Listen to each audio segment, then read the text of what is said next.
नमस्कार। डिम्पल वाणी चैनल में आपका स्वागत है। वीडियो को अंत तक देखें।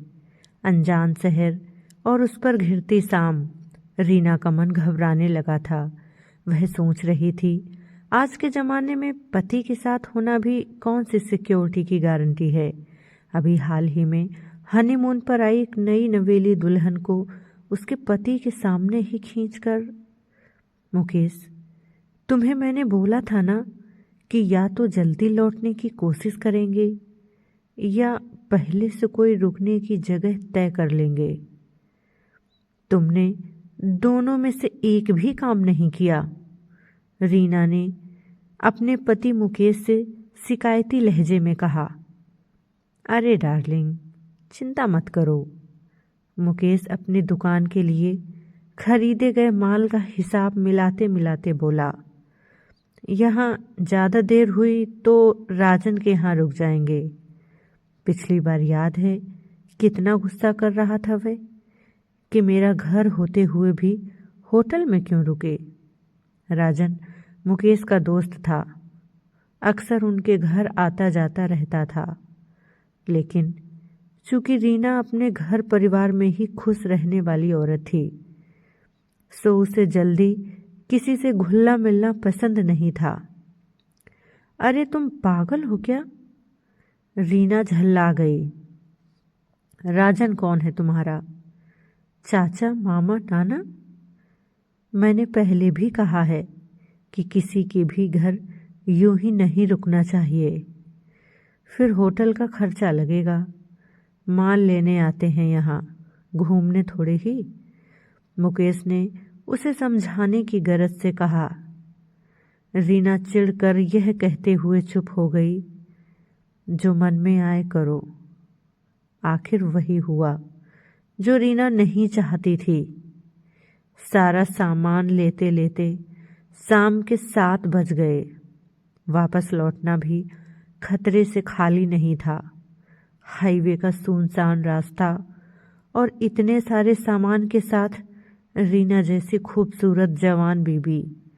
मुकेश ने डरते डरते पूछा, चलो ना, बस रात भर की ही तो बात है।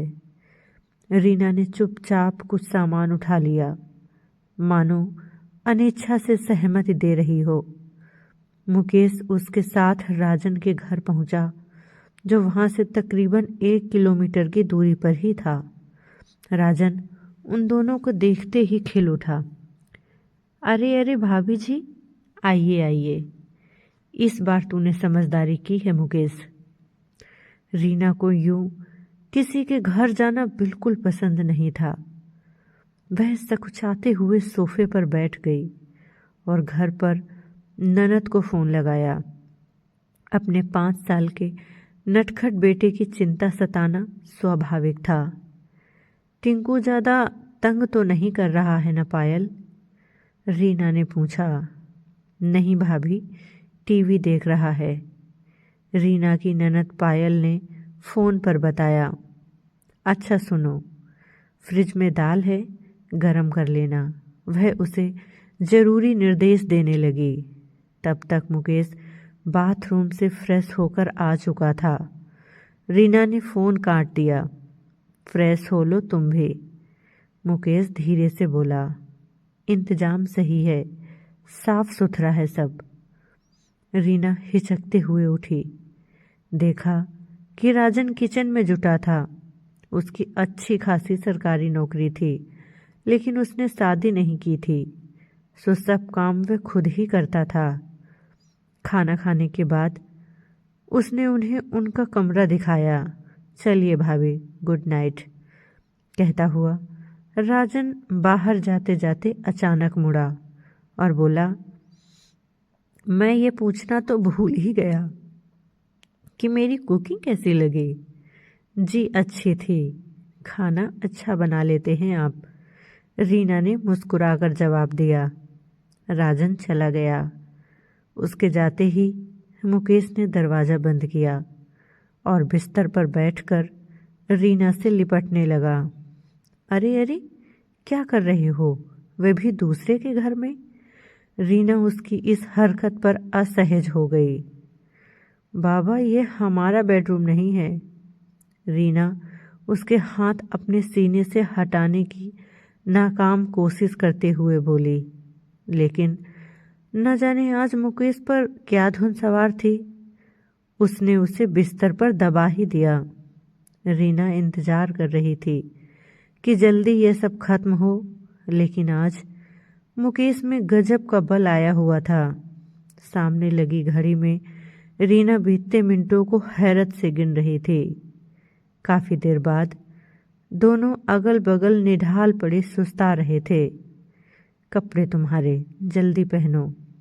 अपने अंदरूनी कपड़ों को खोजती पसीने से तरबतर रीना ने मुकेश के ऊपर उसकी टी शर्ट रखते हुए कहा।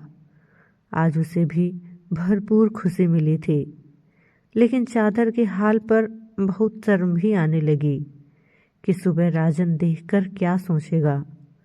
लेकिन मुकेश इन सब बातों से बेपरवाह खर्राटे लेने में मग्न था। भोर के तकरीबन 4 बजे रीना की आंख लगी, जिससे उठने में देर हो गई। 7 बजे राजन दरवाज़ा खटखटाने लगा। रीना ने मुकेश को चिकोटी काटकर जगाया। राजन दरवाजे पर है। मुकेश के उठते ही वह फुसफुसा कर बोली। मुकेश ने दरवाज़ा खोला।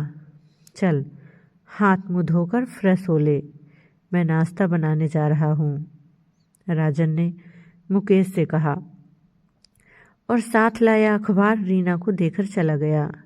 नाश्ता करते ही रीना ने तुरंत सामान बांध लिया। बिस्कुट और साबुन के कुछ पैकेट जबरदस्ती राजन को थमाकर वे दोनों वहां से चल पड़े। कुछ हफ्तों बाद एक दिन जब रीना नहा रही थी, उसी समय डोर बेल बज उठी। मुकेश दुकान गया हुआ था और पायल अपने हॉस्टल जा चुकी थी।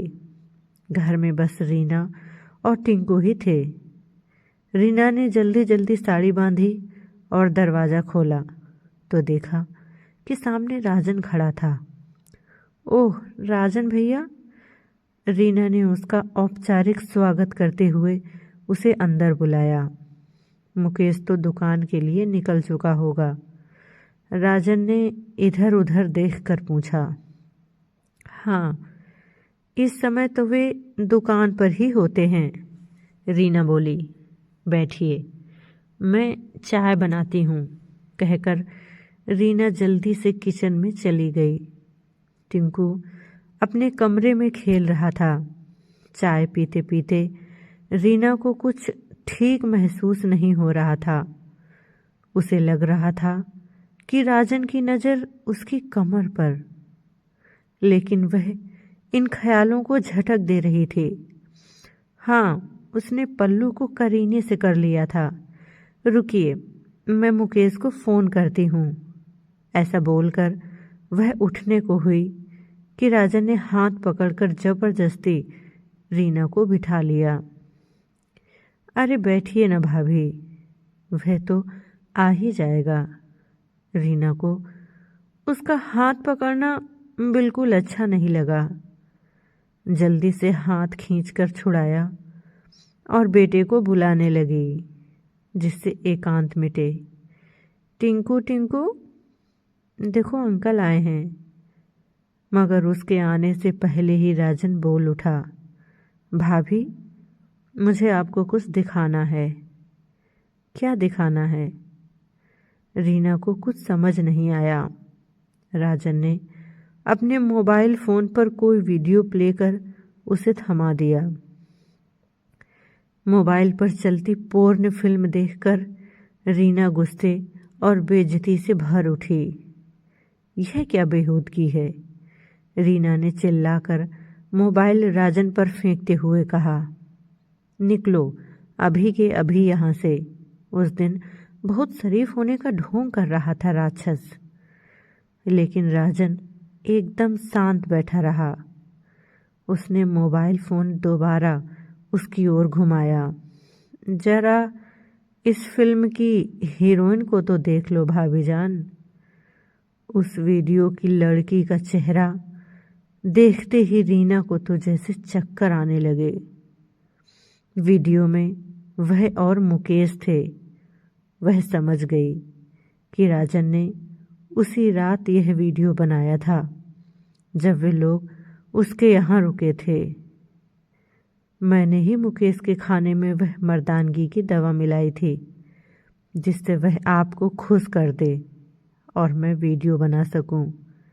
राजन बेशर्मी से हंसता हुआ बोला। हा हा हा हा। वह बेचारा अनजाने में ही हीरो बन गया। रीना बेइज्जती के मारे वहीं फूट फूट कर रो पड़ी। चिड़िया जाल में फंसी समझकर राजन ने उसके कंधे पर हाथ रखा और कहा, भाभी आपकी आंखें प्यार में डूबी अच्छी लगती हैं, रोती नहीं। चलिए बिस्तर पर, एक फिल्म मेरे साथ भी बना ही लीजिए। मुकेश से भी ज़्यादा मस्त कर दूंगा आपको। मेरी कमाई भी उससे तिगुनी है और मुकेश को हमारे बारे में कुछ पता भी नहीं चलेगा। राजन ने बेशर्मी से कहा। रीना को अपने कानों पर यकीन नहीं हो रहा था कि उस दिन का उतना सभ्य राजन आज इतने गंदे तरीके से उससे बातें कर रहा है। वह शेरनी की तरह उठी और उसे धक्का देकर दूर धकेल दिया। वह सोफे के पास जा गिरा लेकिन खुद पर काबू रखता हुआ गुर्राया। रीना, मैं तुझे मसल कर रहूँगा और ज़्यादा ना नुकर की, ना तो तेरी ये फिल्म हो जाएगी वेबसाइट पर। जब से तुझे देखा है तुझको ही सोच सोच कर सपने देखता हूँ। मुझे आज मना मत कर। राजन फिर से उठा और रीना को अपनी बाहों में भर लिया। रीना ने अपने सिर का जोरदार प्रहार राजन की नाक पर किया। वह दर्द से बिलबिलाता हुआ नीचे बैठ गया। नाक से खून आने लगा था। रीना ने उस पर लात मुक्कों की बरसात कर दी। वह खुद को बचाने के लिए इधर से उधर हो रहा था। शोर सुनकर टिंकू भी वहां आ चुका था और वैसा सीन देखकर घबरा कर रो रहा था। आंसुओं को पोंछते हुए रीना दहाड़ी, पति को धोखा देने के लिए सिखा रहा है मुझे। वेबसाइट पर डालेगा मेरा वीडियो। हैवान, जाकर डाल दे। कौन क्या कर लेगा मेरा। इसमें मैं अपने पति के साथ हूँ, कोई गलत काम नहीं कर रही। अखबार वाले मेरा नाम छिपा लेंगे, टेलीविज़न वाले तेरा चेहरा वायरल कर देंगे और पुलिस चुटकी में इस वीडियो को डिलीट करवा देगी।